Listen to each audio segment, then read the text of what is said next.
நீங்க யூஸ் பண்ற ஸ்மார்ட் போன்ல இருந்து நீங்க போற கார் வரைக்கும் மெட்டல் காஸ்டிங், அதாவது உலோக வார்ப்பு எல்லா இடத்துலயும் இருக்கு.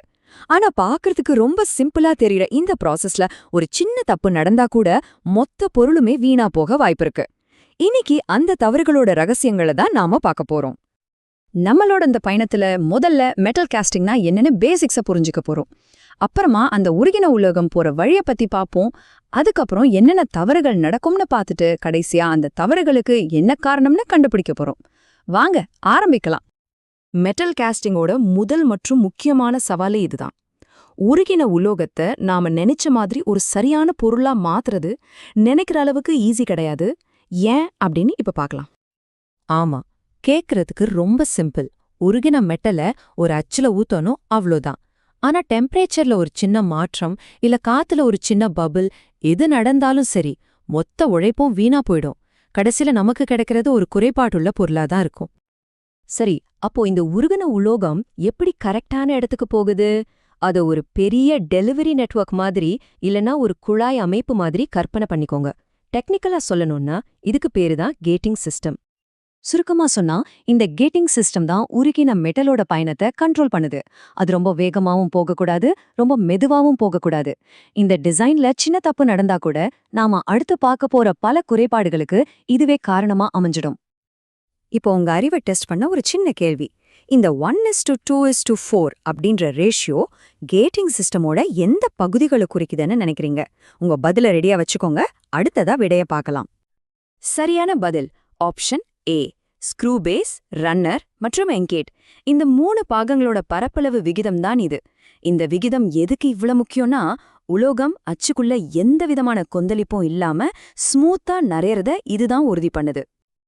இப்போ நாம நம்மளோட கிரைம் சீனுக்கு வந்துட்டோம். அதாவது காஸ்டிங் ப்ராசஸ்ல தப்பு நடந்தா என்னென்ன குறைபாடுகள் எல்லாம் வரும்னு விளக்கமா பார்க்க போறோம். இந்த குறைபாடுகளை நம்ம காஸ்டிங் கதையோட வில்லன்கள்னு கூட சொல்லலாம்.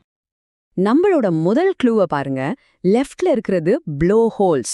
இது பொதுவா பெருசா ஸ்மூத்தான சர்ஃபேஸோட இருக்கும். ஆனா ரைட்ல இருக்கிறது போரோசிட்டி. இது மெட்டல்குள்ள காத்து மாட்டிக்கிறதால வர்ற ஆயிரக்கணக்கான குட்டி குட்டி ஓட்டைகள். ரெண்டும் பார்க்க ஒரே மாதிரி இருந்தாலும் அதுக்கு பின்னாடி இருக்கிற காரணம் வேற.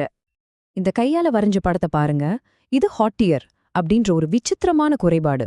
சிம்பிளா சொல்லணும்னா, உலோகம் கூலாகும்போது அது சுருங்க முயற்சி பண்ணும். அப்போ அதை ஏதாவது தடுத்தா அது தன்னைத்தானே கிழிச்சுக்கிட்டு இந்த மாதிரி ஒரு விரிசலை உருவாக்கும். இதோ இன்னொரு பொதுவான வில்லன், டிராப். இங்க என்ன நடக்குதுன்னா, அச்சோட ஒரு சின்ன பகுதி, அதாவது மணல், உடைஞ்சு உருகின உலோகத்துல கலந்துடுது. இதோ ஒரு நல்ல சூப்ல ஒரு கல் விழுந்த மாதிரி தான். வார்ப்போட மொத்த அமைப்பையும் வலிமையும் இது கெடுத்துடும். நம்ம வில்லன்களோட லிஸ்ட் இதோட முடியல. இங்க நீங்க பாக்குற ஒவ்வொரு பேரும் சாண்ட் இன்க்ளூஷன்ஸ்ல இருந்து கட்ஸ் அண்ட் வாஷஸ் வரைக்கும் ப்ரொடக்ஷன்ல நடந்த ஒரு குறிப்பிட்ட தப்ப நமக்கு காட்டுது. இது ஒவ்வொன்றுக்கு பின்னாலையும் ஒரு தனி கதை இருக்கு. இப்போ நம்ம ஆய்வோட கடைசி கட்டத்துக்கு வந்துட்டோம். இது வரைக்கும் என்ன தப்பு நடந்ததுன்னு பார்த்தோம். இனி ஏன் நடந்ததுன்னு பார்க்க போறோம். அதாவது ஒவ்வொரு குறைபாட்டுக்கும் என்ன மூல காரணம்னு ஆராய போறோம். இந்த டேபிள் தான் நம்ம விசாரணைக்கோட மாஸ்டர் கீ. இது ஒவ்வொரு தப்பையும் அதுக்கான மூல காரணத்தோட கரெக்டா இணைக்குது. உதாரணத்துக்கு, ஹாட் டியர்ஸ் வர்றதுக்கு காரணம் அச்சோட டிசைன்னா, ஷ்ரிங்கேஜ் கேவிட்டி வர்றதுக்கு காரணம் போதுமான உலோகம் இல்லாதது. ஒவ்வொரு பிரச்சனைக்கும் ஒரு குறிப்பிட்ட காரணம் இருக்கு. நம்மளோட சோர்ஸ் ஃபைல்ல இருந்து ஒரு முக்கியமான பாயிண்ட், கட்ஸ் மற்றும் வாஷஸ் அப்படிங்கிற குறைபாடு ஏன் வருது? உருகின உலோகம் ரொம்ப வேகமா ஓடும்போது அது அச்சோட மேற்பரப்பையே அரிக்க ஆரம்பிச்சிடும். ஆக இங்க வேகம் தான் வில்லனா மாறுது. சரி, நீங்க எவ்வளவு கவனமா இருந்தீங்கன்னு டெஸ்ட் பண்ற டைம் வந்தாச்சு. இந்த ஜோடிகள்ல எந்த குறைபாடும் அதோட காரணமும் தவறா மேட்ச் ஆகிருக்கு. கொஞ்ச நேரத்துக்கு முன்னாடி பார்த்த டேபிள யோசிச்சு பாருங்க. பதில் ஆப்ஷன் பி. சூப்பர்! நம்ம சோர்ஸ் படி சாண்ட் இன்க்ளூஷன்ஸ் வரதுக்கு காரணம் கசடு துகள்கள் தான். மணலை ரொம்ப கடினமா இடிக்கிறதுனால இல்ல. உங்களோட துப்பறிவும் திறன் அருமையா இருக்கு. நம்மளோட விசாரணை கடைசி கட்டத்தை நெருங்கிடுச்சு. சரி, இவ்ளோ விஷயங்களையும் தெரிஞ்சுக்கிறதுனால என்ன பிரயோஜனம்? இது ஏன் இவ்ளோ முக்கியம்? முக்கியமான விஷயம் இதுதான்.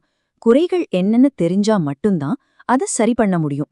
இந்த குறைபாடுகளை பத்தின அறிவுதான் ஒரு பெர்ஃபெக்டான பொருளை உருவாக்குறதுக்கான முதல் மற்றும் மிக முக்கியமான படி. அதனால அடுத்த தடவை நீங்க ஒரு சிக்கலான உலோகப் பொருளை பார்க்கும்போது அதோட பளபளப்பான மேற்பரப்பை மட்டும் பார்க்காதீங்க.